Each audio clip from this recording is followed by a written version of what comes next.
So welcome back to the afternoon session. It's my pleasure to invite the next speaker, Professor Manoj Kummini from Chennai Math Institute. Professor Kummini is an engineer turned mathematician. So many things we will say in the panel discussions may be different.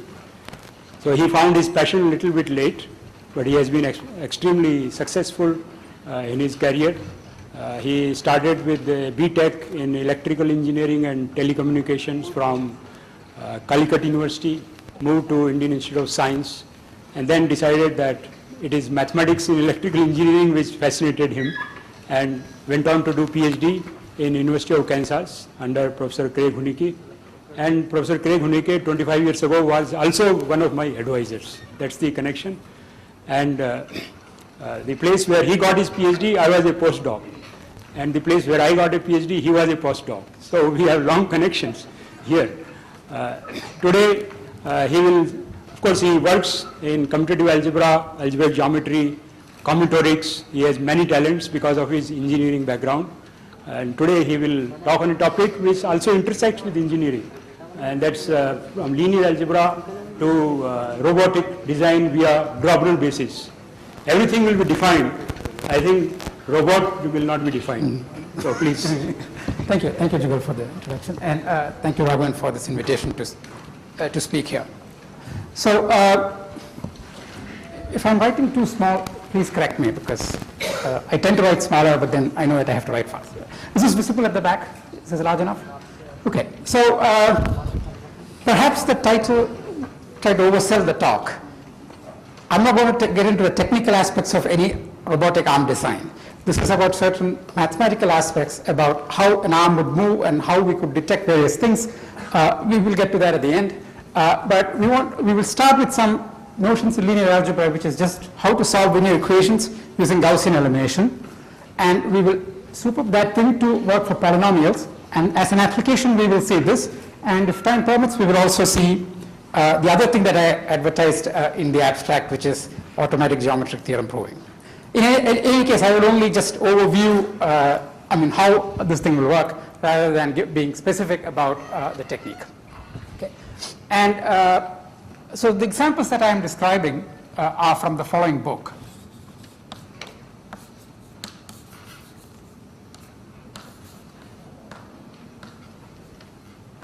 Cox, Little, and O'Shea, ideals, varieties, and algorithms.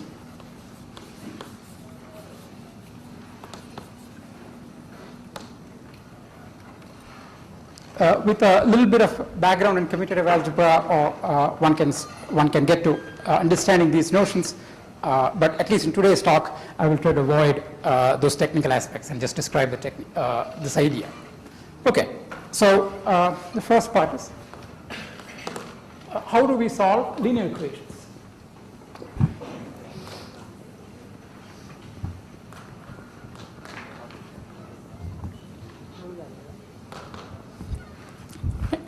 Let's say we have a system which says x plus y plus z equals 3 and x plus 2y minus z equals 2.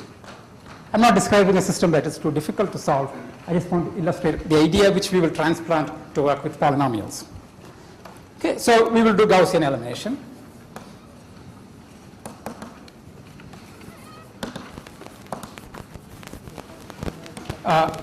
In other words, we will compute the row echelon form.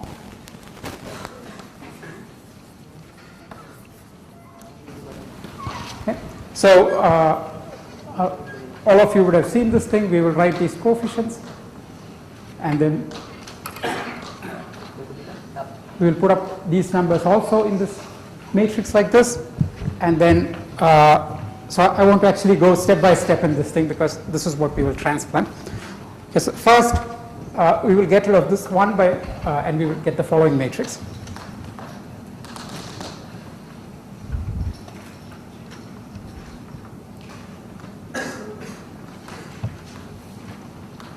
So from here, we will go to that, and then we will do one more, which is using this one. We will cancel that.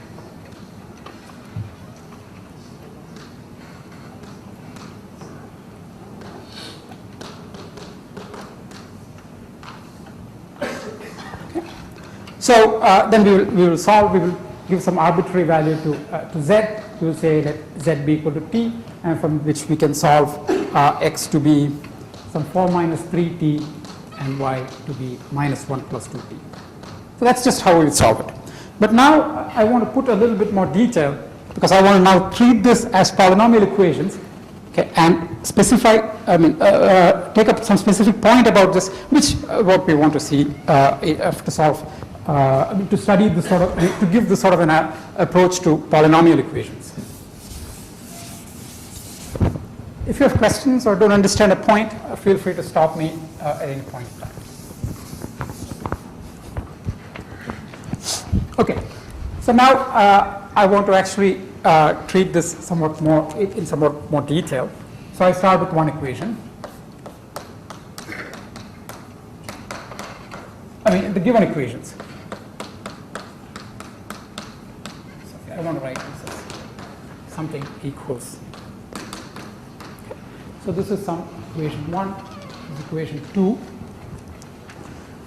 Now what we want to do, or how we want to interpret this as, we want to think of x as the first variable, and we want to get rid of every x appearing in every equation using the first equation, which is what we just did here. I'm just reinterpreting what we did there. I'm not doing anything new. So I want to get rid of x in this equation. So in this one, I treat this as the leading variable. So this box here means leading variable. Okay. So now, again, here also it is x. So I want to get rid of this leading variable with this leading variable. So I would get, it's exactly the calculation that I did there. Y minus 2x plus 1 equals 0.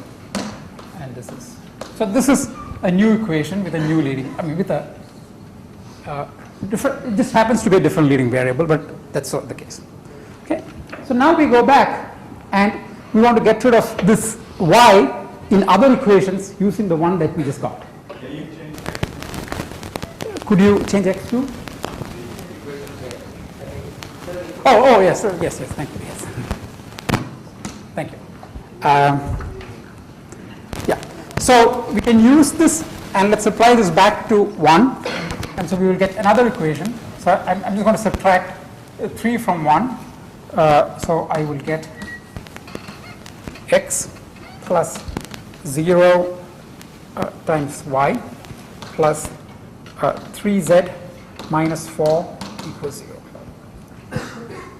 Okay, so this is the equation that we have here. Okay. And what we sort of conclude is that it's enough to consider these two equations with distinct leading variables, and no leading variable divides a term of any other equation. Okay, so these have distinct leading variables, and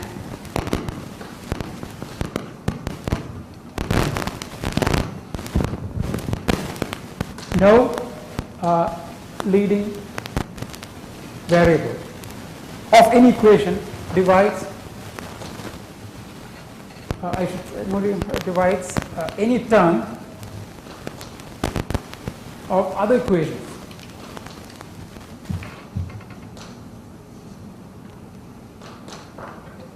Just an observation about this new system. Okay? And it's enough to solve this is what row reduced echelon form is. Okay? I was just translating this into that, but interpreting now this as a problem of cancelling leading variables. Okay. So now we want to extend this principle to polynomial equations.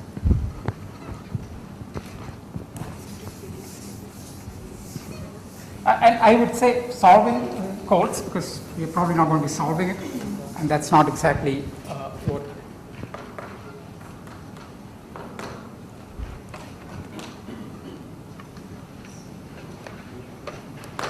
Okay. Our interest is not to actually get the solution, but to test various certain other things, which will become clear in the course of this talk. Okay. So, for example, what's a polynomial equation?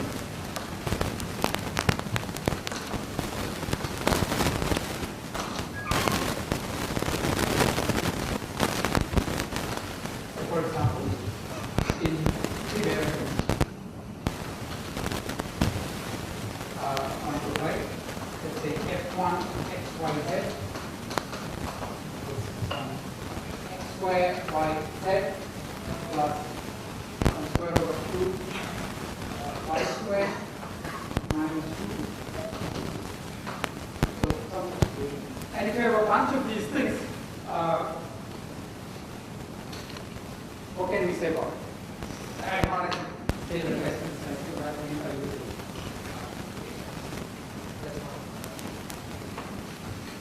So one.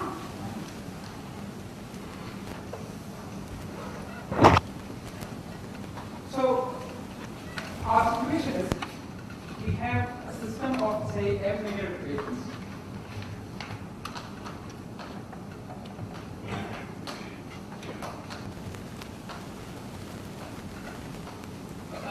Polynomial equations in n variables. That is some fi of x1 to xn equals 0 and I equals 1. Now, how would we repeat this argument? I mean, this is not even an argument. This idea into that situation. That's what we want to formulate. So immediately what we need, first of all, they are not the variables of variance terms. It's usually products of variables of variance terms in such an equation. So we need to sort of formulate this notion of leading variable properly, suitably into this context. Okay, so that's the first thing that we should do. So what we need is notion of leading term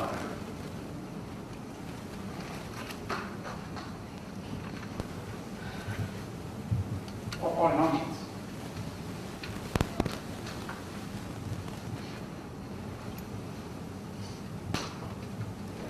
And then we can hope that perhaps we could cancel terms like that by, so there's one more point.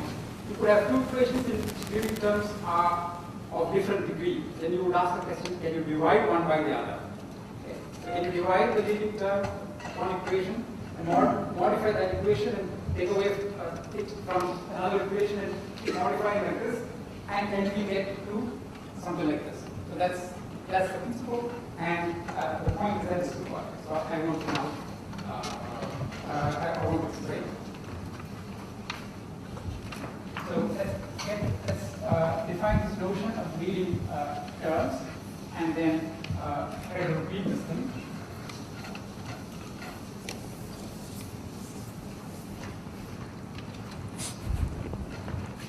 Okay. So one such. So usually these things are given by. So if you want a leading leading term for every polynomial.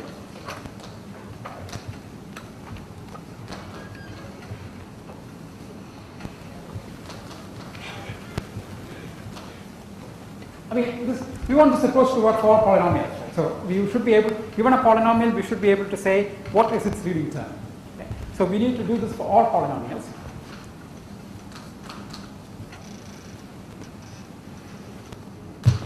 It's clear that we would need a total order on the set of monomials in that polynomial. In that polynomial. So let me define this term. We need total order on the set of monomials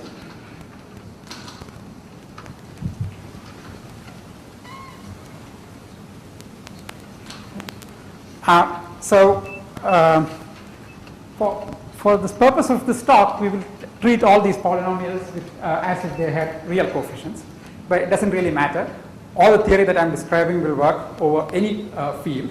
Coefficients could come from any field, but I will just say a set of monomials in R with n polynomial ring in n variables. So this is the set of all polynomials in n variables. And monomials, so what do we mean by monomial?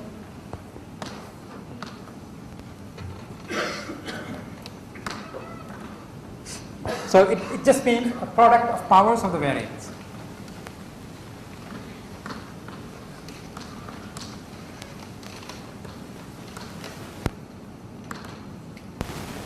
Okay, so this is, for example, say x1 squared, okay, say xn minus 1, etc.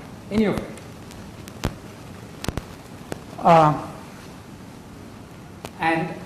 So in general, anything that would look like x1 to the a1, it's a product xn to the some integers a1 to an, or some non-negative integers a1 to an. And what is the total order? We just want to be able to, we want an order on the set in which they are comparable with each other with certain conditions, because, and I will, let me just say, I will motivate what the condition should be, because all of this was with the idea that given a polynomial system of equations, we can cancel one term from one polynomial with the leading term of the other polynomial, from some other polynomial, which is what we did with the equations. We took the leading term, we canceled that term from some other thing. So we have to be able to divide. So this whole process has to respect some sort of division. So total order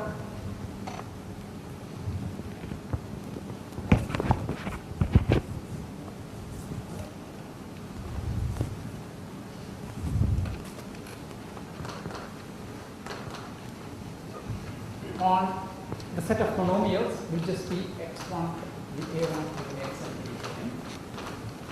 to the an, non-negative integers I should also satisfy, I mean, the total order that we are trying to study for our purposes.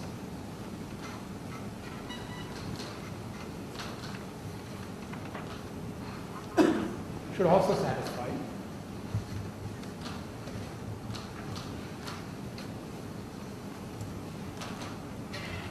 that 1 is not divisible by any monomial. Okay? So the total order should respect divisibility.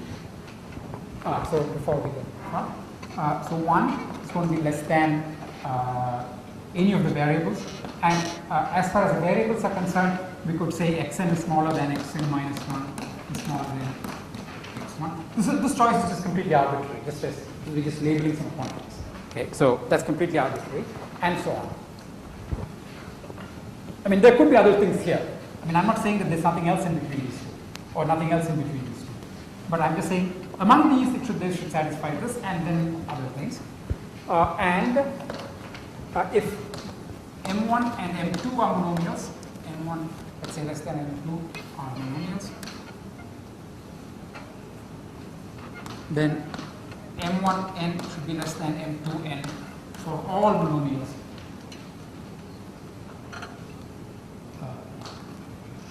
So this sort of consistency with division would be necessary, because if you go back and think about the Gaussian elimination problem, we were going to divide the leading term of one equation.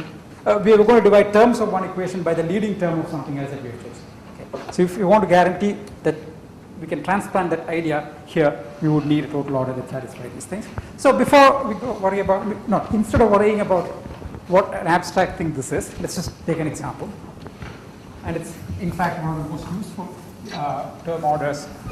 It's one of the 2 or 3 most useful term orders when people actually use this idea in practice. So for example,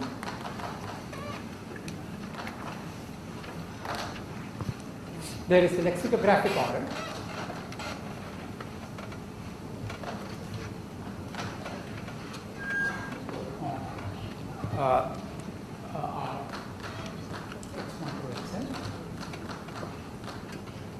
Okay. So what does that mean? It means read like a dictionary. Okay. Think of x1 through xn as as alphabets.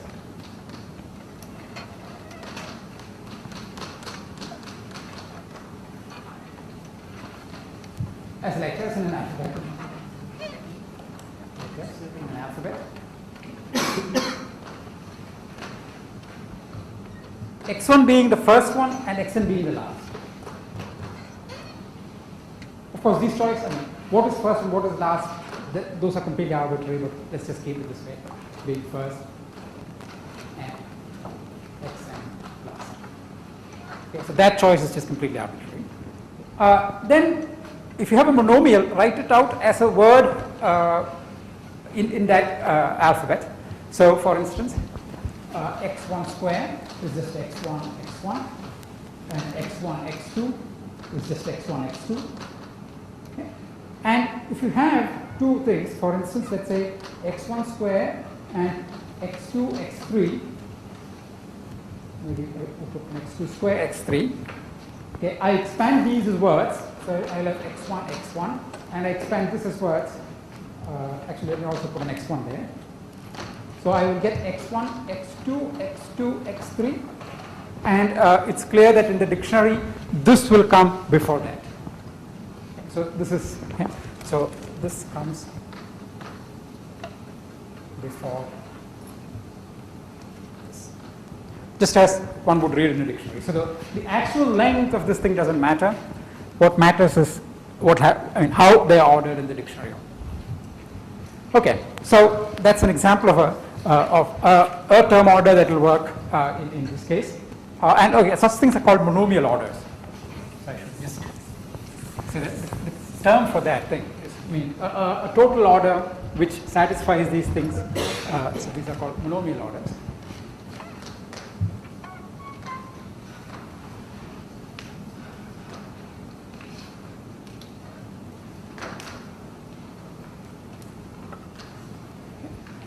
And there are other things, there are other useful term orders.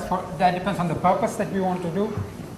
But in any case, the actual term order that we would need for this talk is really not relevant.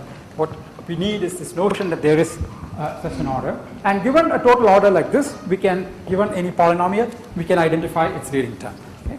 So given any term, a monomial order,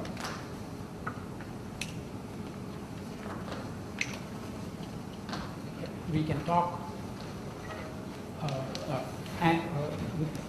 for any polynomial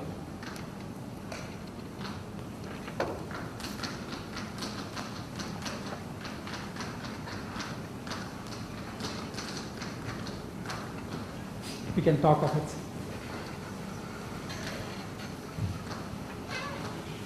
the leading term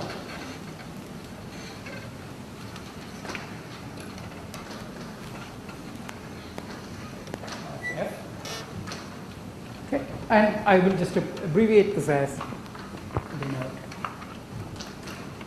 by leading LT F. Okay. And so, for example, if we had a polynomial in say this minus that, or any let's say, for example, F is 2 times x1 square minus 5 times x1 x2 square x3. Okay. This is the leading term. And I will, so if I need, I will write the leading term in this. But we would not, we won't have to worry about the actual details of such things. What we will see is the concept. Okay, so we can talk about such these leading terms. Okay, so now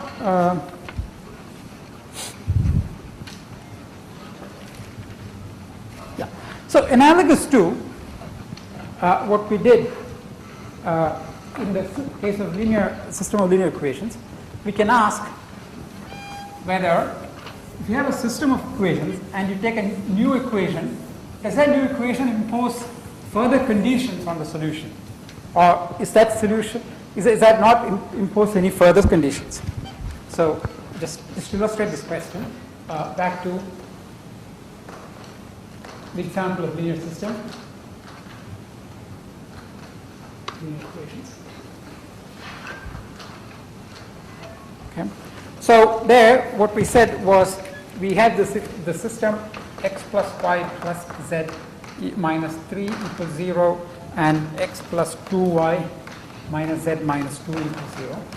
And so this is some f1, this is some f2, and I take an f which is y minus 2z minus 1 equals 0.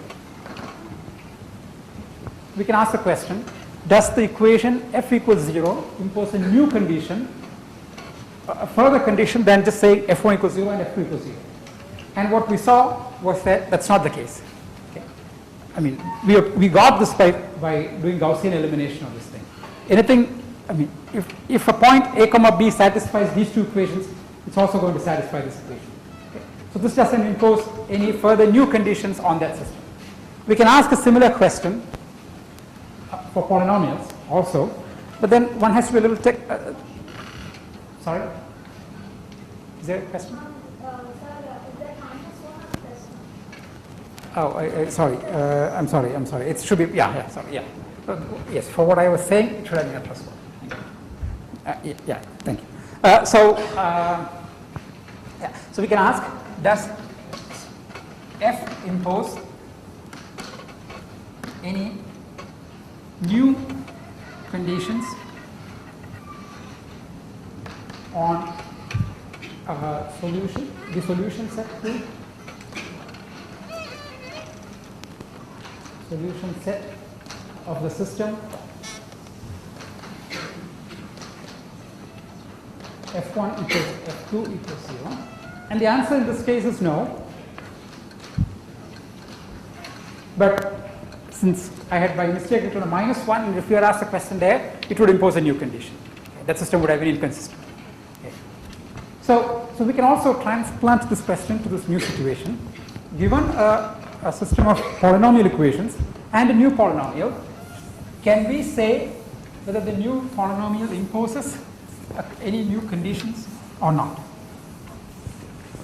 But as I said, we have to be a little careful about this question because we will see an example. Let me see.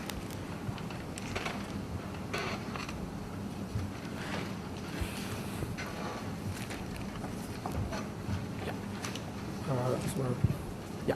So take this question to system of polynomial equations.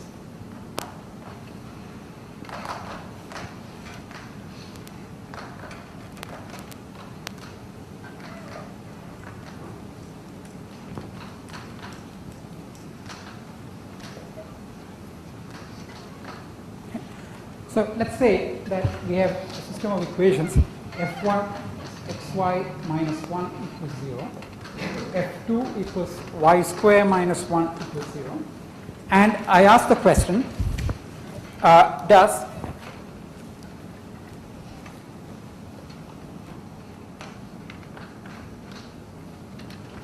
f equals x square y plus xy square plus y square equals 0 impose? So how do we formulate this thing in terms of how do we formulate this somewhat more precisely, because now we have to work with polynomial equations. So what we will do is see why is it that this one poses no further conditions than these two? It is because we can write this as a linear combination of these two equations. Okay, I mean, this equation is just f2 minus f1. So this is just a combination of these two equations. That's why this doesn't introduce any new conditions. So we can ask the same question. So instead of asking this, what we will ask is, can we write f as follows? So somewhat more precisely.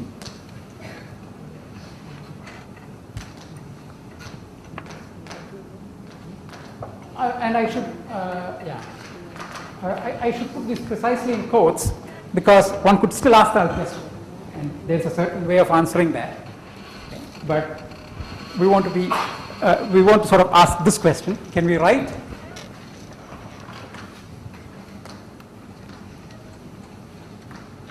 f as some gi times f, g1 times f1 plus g2 times f2, where g1 and g2 are polynomials so this is all happening in two variables, right? Can we write it this way? So this is one way of making that problem more specific. Okay, I mean, one can also ask that question, and the answer would be, one has to ask different questions there. Then it's not entirely a linear algebra problem there. Now we're sort of translating it back into Gaussian elimination and linear algebra. Okay. So let's try. So f1 is xy minus 1. So what I'm describing now is trying to solve this problem, and that solution will lead us to an algorithm which is sort of polynomial land, it's analog of Gaussian elimination. So maybe let me start from here.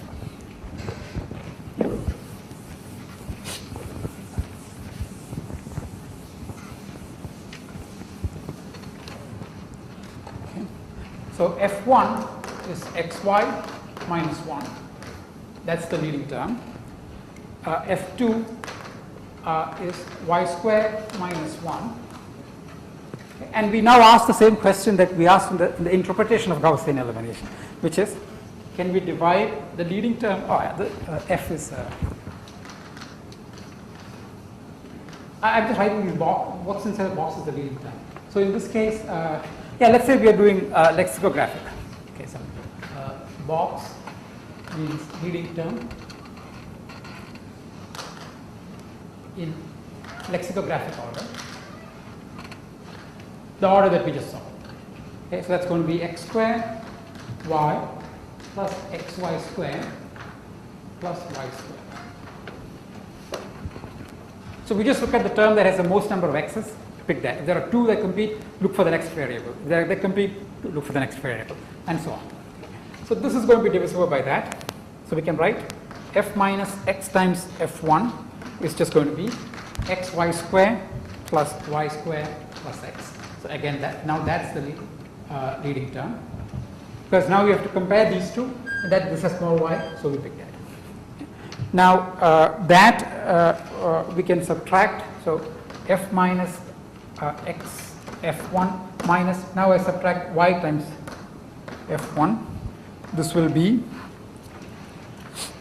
x plus y squared plus y. Again, this term has most x's than the other two. That's the leading term. But although, now what we want to do, the leading term here divides this, it doesn't divide the leading term, but it divides some other term, so we take that also out. So f minus x times f1 minus y times f2 minus, I subtract one copy of f2, which will just now give x. It did not affect the leading term. Instead of y squared, we will now have, we subtract plus 1 plus y plus 1. Okay. So now we are saying that instead of f, it's enough to look at this polynomial, and that is easy. That again, I mean, going back, we can check that, see, y equals 1, plus or minus 1 is a solution. So correspondingly here will be 1 comma 1 and minus 1 comma minus 1, and neither of those 2 points is satisfied. Okay? So we can check that this cannot be written as a polynomial combination of those two. Therefore, there does not exist g1, g2 such that f. See, if you can write f as g1, f1 plus g2, f2, we could also have written this as some different choice of g1 and g2, such that f equals g1, f1. Okay.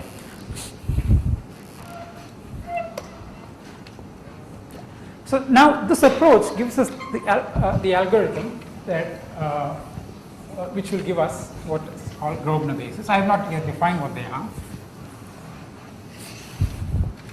Okay, so this will give us the following algorithm. I'll just describe it informally.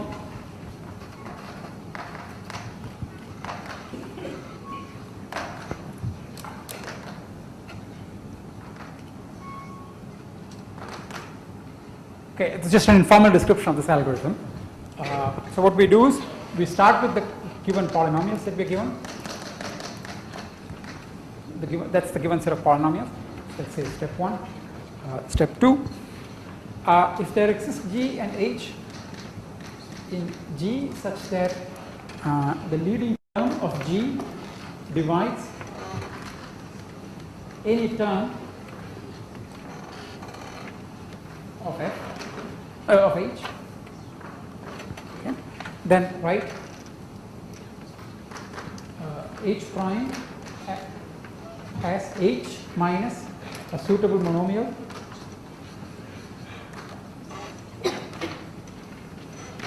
times G. So what does that mean?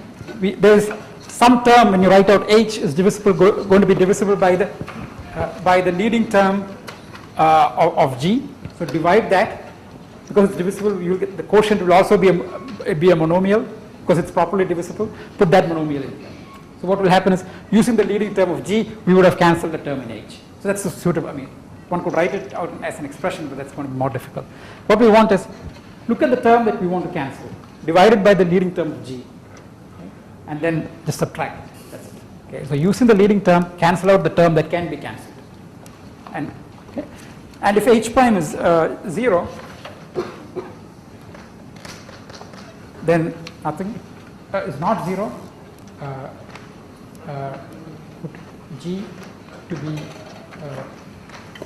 and throw that also in G prime, and then step 4 go this way. I didn't say what the condition for terminating this, for termination of this thing is, but that's why I'm saying it's an informal description. This will terminate. The termination is that if for every pair this remainder that we would get is 0, then terminate. The question is, will we reach that point? Yes, we will reach that point. Okay. So, so this is, yeah. So the point is, so yeah, the termination is for every. I'm sorry.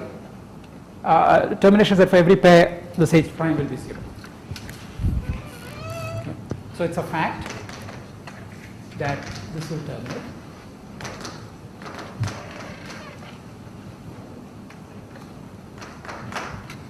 Okay, and just let me say it in words. The fact that this will terminate is a consequence of the fact that the ring. So this is, maybe I should write it. This is a consequence. Consequence of the fact that the polynomial ring is what is called Noetherian. So that's why, as I said, in order to understand the principle, one does not need much technical background, but to actually say that these things are going to stop, one needs some background knowledge. And this just means that every ideal in the set is finitely generated. In that ring is finitely generated. So if this statement doesn't make much sense, as far as an application is concerned, that's all that we're doing. We don't have to worry. I mean, it will terminate, so we don't really have to worry. Okay, so this set G, this resulting set G after the termination will be called, so where did this term order come into picture? It's for the definition of leading term. And given any polynomial, we have to identify its leading term. For that, one requires the notion of this term order. So if we change the term order, we might end up with a different set G at the end. Okay, so this resulting set G is called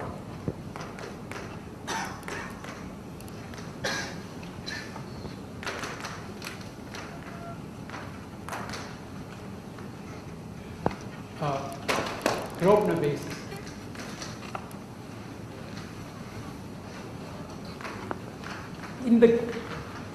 In the term order that was used,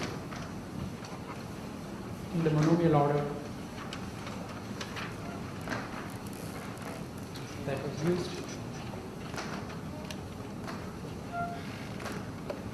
yeah, sorry, for F1 to F.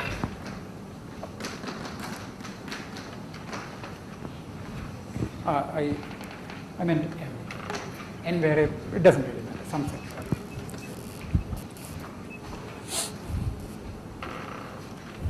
Okay. So what this actually, one of the applications of this Groebner basis now, which we have already seen, is what is called ideal membership problem.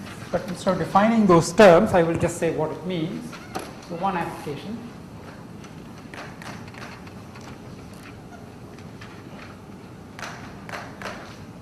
Is called ideal membership problem. And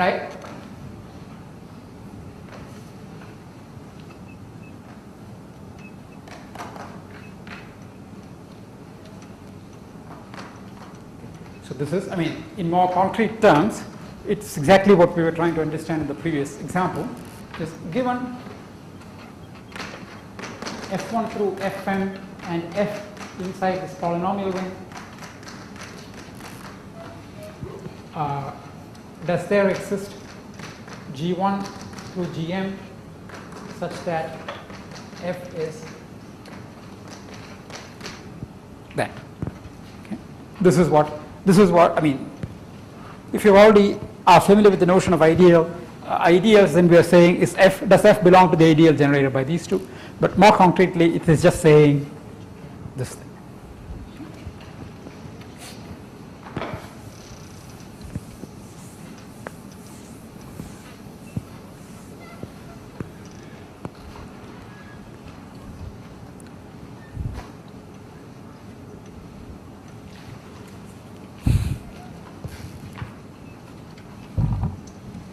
Okay, so now one application is this, and the example of the so if time permits, I will describe an example of geometric theorem proving, which is an example of this ideal membership problem. But before we do that, let me describe another application of Groebner basis, not of ideal membership problem. So this is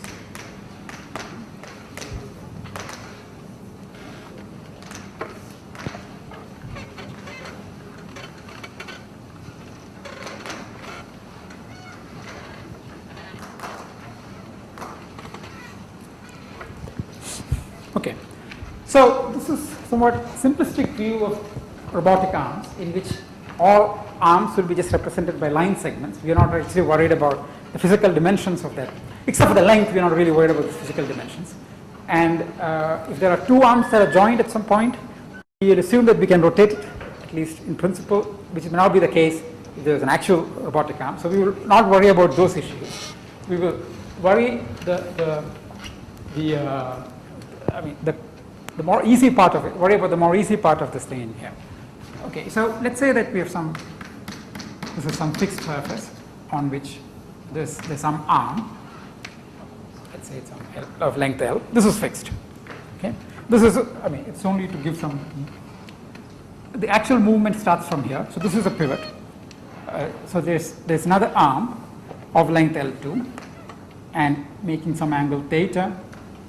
So theta 1 maybe. So this is some coordinates x and y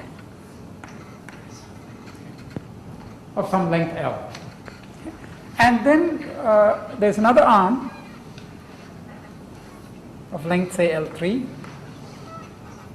making some, so we will try to measure these angles this way. And so at the end of this, we're going to put a hand. Let's describe the hand this way. And the hand is going to hold this way. So I mean, that's the direction of the thing. And we can also describe the angle between them. So we'll just try to describe all angles counterclockwise. Okay, so that little semicircle is my depiction of the hand. I mean the place which will hold, and that can rotate just at that point. So there's a pivot joint here on which it can rotate. It can rotate at this point. It can rotate at this. So it's somewhat a simplistic picture of a robotic arm. Okay? So we are not really worried about the actual engineering of this problem. Okay. So what we want is, what are the points where this robotic arm will reach? And we will also want some equations that is concerned with the stability of this thing. So where can we reach, and in somewhat which way? Say, how stable are these things? So we'll just try to get an idea of where this can reach. So let's label these points. Let's label this point P, and let's label this point Q. So the arm that we are I mean, the palm that you're fixing is at Q, and it can rotate here and here, and also there, but that's not going to affect the position. So coordinates of P are this L2 cosine theta 1, L2 sine theta 1, and coordinates of Q are in this plus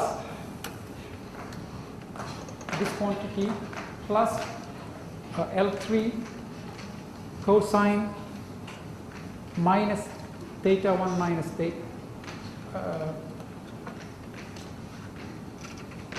L3 sine of minus theta 1 plus theta.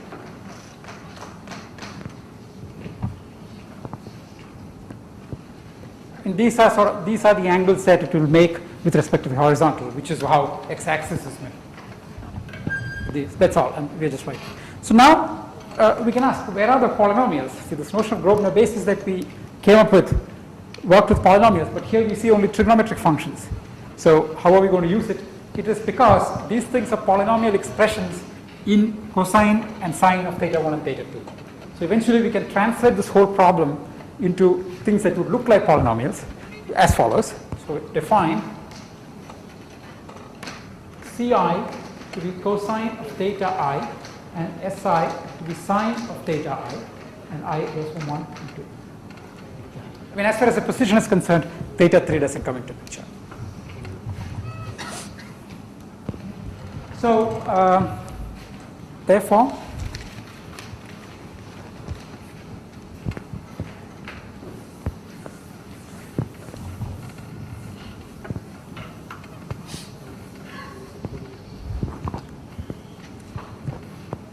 so now these points are coordinates are polynomial functions in Ci and Si. So I'll just summarize what it's going to be. So the coordinate of Q, so Q as x coordinate is some equation which is just translating this thing.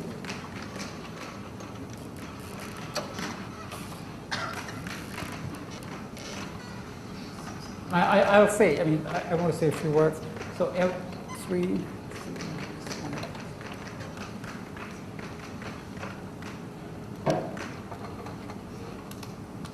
and we have a relation between sine and cosine, which is that sine square, cosine square theta I plus sine square theta I is equal to 1. So this is for I equals 1. So we have these, so given a point, so now what we want is to solve this question, given a point AB in this plane, can this robot reach there, this arm reach there? And so we also want to write these things as some functions which from which we can study the stability of these configurations, but we won't get into those studies because they involve more algebra or algebraic geometry or something. So we'll just so a Groebner basis for this system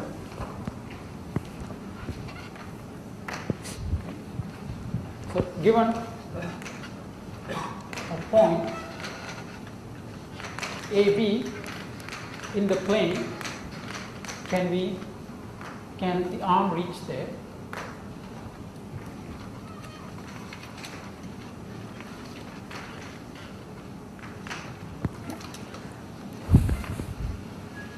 So how we will solve it, we will use Groebner basis. So so it just means that if you substitute this equals A and this equals B with these conditions, does it have a solution? Okay, but so we can just, what we will try to do is to manipulate those equations via a Groebner basis and see if that's a Groebner basis for this system. Okay, it's going to look like this. So yeah, maybe C2 minus some rational function of a, b, L, 2, L3. Okay. Then S1 plus some a square plus b square divided by a L3 S1 minus a rational function of a, b, L2, L3.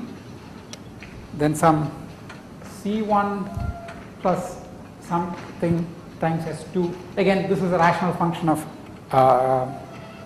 these things, and again a rational function of this, and some quadratic in C square, S square. So wherever I have left out, these are rational functions in A, B, L1 and L2. Now comes the question. We were working with polynomials over a field. Where did these rational functions come into picture? That's because to actually formulate this problem, we'll have to think of A, B, L1 and L2 as, at least L1 and L2 as non-zero numbers. So this calculation actually works not over just Rx, R with these variables, but it actually works this over. So we take the ring of rational functions in these 4 variables, the field of rational functions, and with 4 variables C1, C2, S1, S2. At least informally we can think of that for general values of A, B, L1, L2 and L3, whether this has a solution or not will depend on whether these things have a solution. Whether you can place the arm there or not will depend on whether this system has a solution. So this is what we get as a Groebner basis. Okay? So yeah, let me see if I want to say something else.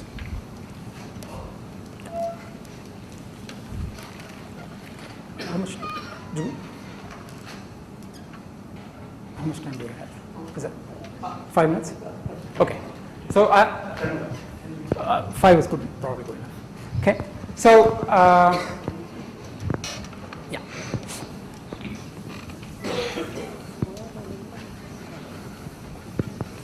Yeah, sorry, it's just about, so it's from these denominators of these rational functions that we will actually worry about the stability of these systems, etc. Okay, so that's a separate issue, but this is how we will get these things. So a third application, second application that we want to study, which is an example of ideal membership problem, is automatic geometric theorem. I'll just show one example of this thing. So we know the following fact, I mean following theorem in geometry. It says if you have, let's say A, this is the origin, B, C, D, it's parallelogram, and we take the 2 diagonals, they will meet at a point which bisects both the diagonals.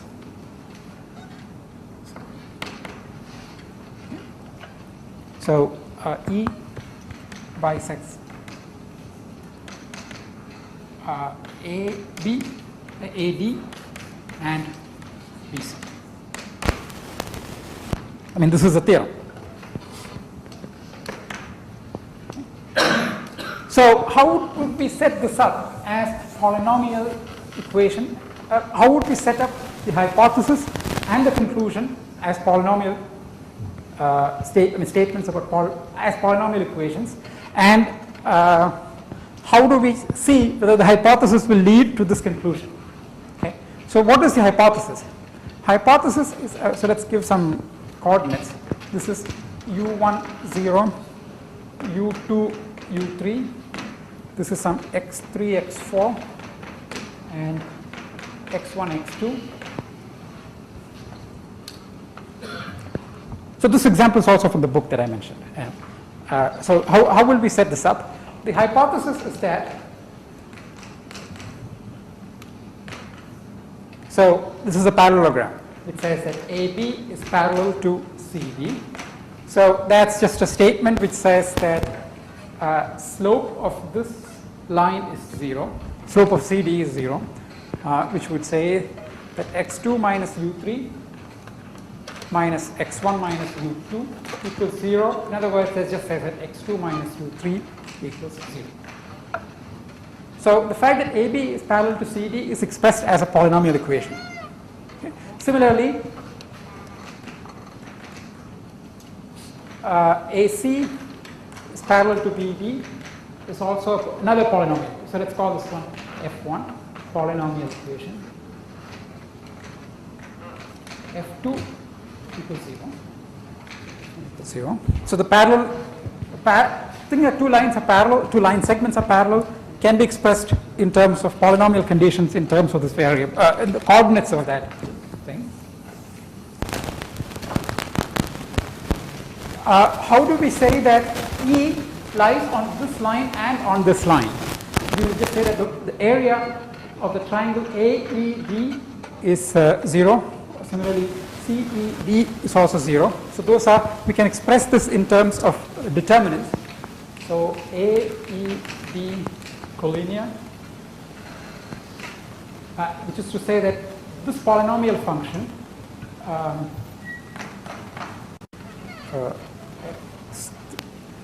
x0, x3, x4, x1, this is something that we would have seen in school, coordinate geometry. This one describes the area of the triangle of these 3 points, given by these 3 points, and this equals 0 will be, this will be a polynomial expression in the entries. Okay, determinant is a polynomial, so we write that as F3, and similarly some F4 equals 0, again a determinant, some determinant equal to 0 for B, E, C collinear. Okay, from these 4 conditions, and the actual form of the equation doesn't matter. From these 4 conditions, we want to show that AE equals ED. So these follow the hypothesis. The conclusion of the theorem is that AE, the length of this thing equals ND. But that is, I mean, instead of writing the length, if you write the squares, it's clearly a polynomial expression in the coordinates. Okay, so that is just to say that, let me do it one example, which is x3 square plus x4 square equals some x1 minus x3 square plus x2 minus x4 square. Similarly, the 2 conclusions, it bisects both. So there are one more condition, so let's call this thing. So let me just write minus this equals 0, so G1, and G2 for the other bisection, which is BE equals CE. So the question now is, can we get G1 and G2 beginning with F1, F2, F3, F4? And the question that we'll have to, and equivalently we can ask this as an ideal membership problem. Is G1 same? So what we want to test is. I will be in a couple of minutes. So the theorem is equivalent to showing that, and theorem as we stated is equivalent to showing that G1 is Hi I goes from 1 to n, and G2 is some H tilde I Fi I goes from 1 to 4. For some, there exists Hi and H tilde I with this property. Okay? And this can be done. So this condition can be checked by computing Groebner basis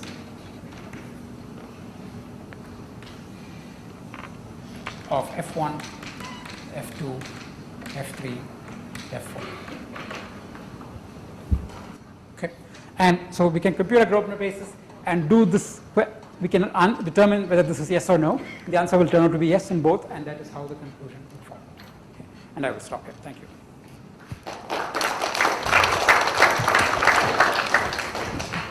So thank you, Professor Kummini. Are there any questions?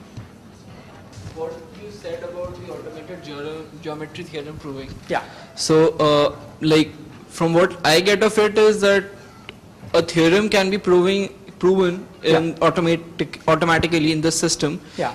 if we can restate that theorem into some existence to a system of equations. Polynomial equation, that's yeah, important. polynomial That's equation. important. Yes. But then I think first of all that restricts the It does, yes. Yeah. and also that like the major part of the effort in proving then still rests on the human side, doesn't No, it? I'm not saying that this proof is going to be easier than, I'm just saying that this is some automated system. Yeah. No, Is what? it is. No, you can, there are Groebner basis computing engines. So you can just put these four equations, ask it to compute the Groebner basis and test this inclusion. Yes, But whether it can come up with this, I mean, anything that it can start from the Groebner basis and continue will be a result, will be a true result. But what geometric meaning would it have in such a picture would be something that debatable, yes. Yeah, I'm not saying that this will prove, I mean, this is a technique that will prove a whole lot of theorems. No, the two important points were, in both these situations, we were able to translate the problems into statements about polynomials, polynomial equations, and then we more or less what we wanted to determine was, given a system of polynomial equations, is the following polynomial a consequence of it? Okay. That's more or less, that's what we were, yeah. So there are limitations. Yeah. Number of multivariate nonlinear equations increases, then Yeah. in that case, is it feasible to solve it in the sense the complexity of the algorithm? And Yeah, compared yeah, to the Gauss elimination, it is order of n cube. So is it? No, this is actually much higher than that. So given, if you have a system of equations, if you start computing its Groebner basis, in what degree is it going to stop? See, you have say 5 equations that you start with. Then you start pairwise, you check if it's divisible, otherwise you can come up with a new variable and so on. So this algorithm will produce a list of Groebner bases. 5 equations is only trivial. So generally, practically, we go for at least 1,000 or 1,000. No. So so those are huge numbers, and even the degree of the equations is pretty large. I mean, for an arbitrary set of say 10 polynomials, some number of variables, what degree would this computation stop? Is itself is huge. It's not n cube or something. It's exponential. It's exponential in the square. Yeah. Okay, so that's. So using Groebner basis, there is only one technique available for solving, or there are any variants or? So there are other sort of variants of Groebner basis, but these are somewhat heavily used in for both for actual solving equations, and there are certain theoretical aspects also, applications also of these things. You can say a Groebner basis computation will stop in this stage for a specific ideal, therefore we can conclude such and such about the ideal. I mean, that's probably. If I may add, I heard a talk by Buchberger at Purdue when I was a student, and the title of his talk was Proving Theorems of Euclidean Geometry by Polynomials. And he reported that each and every theorem in Euclid's element has been proved by this method. It may take time, but it was a terminating algorithm. So, by the way, that algorithm is called Buchberger's algorithm. He was the one who discovered. No, it was not. I'm not really good on the history of this. May I answer that question? Yes. Yeah. So Groebner was teacher of Buchberger, and Groebner was interested in solving partial differential equations. He came up with an algorithm, but he didn't know how to do it very efficiently, and it was not known that the method that he was proposing will actually terminate how to do efficient computation. But Buchberger got the ideas and he designed his algorithm, and he wanted to name it after his teacher. That's how it's there in your teacher's book. But I don't want to admit publicly that I have not read it.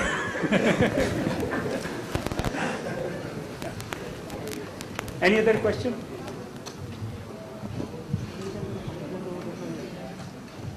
Okay, if not, let's thank the speaker for a very interesting talk.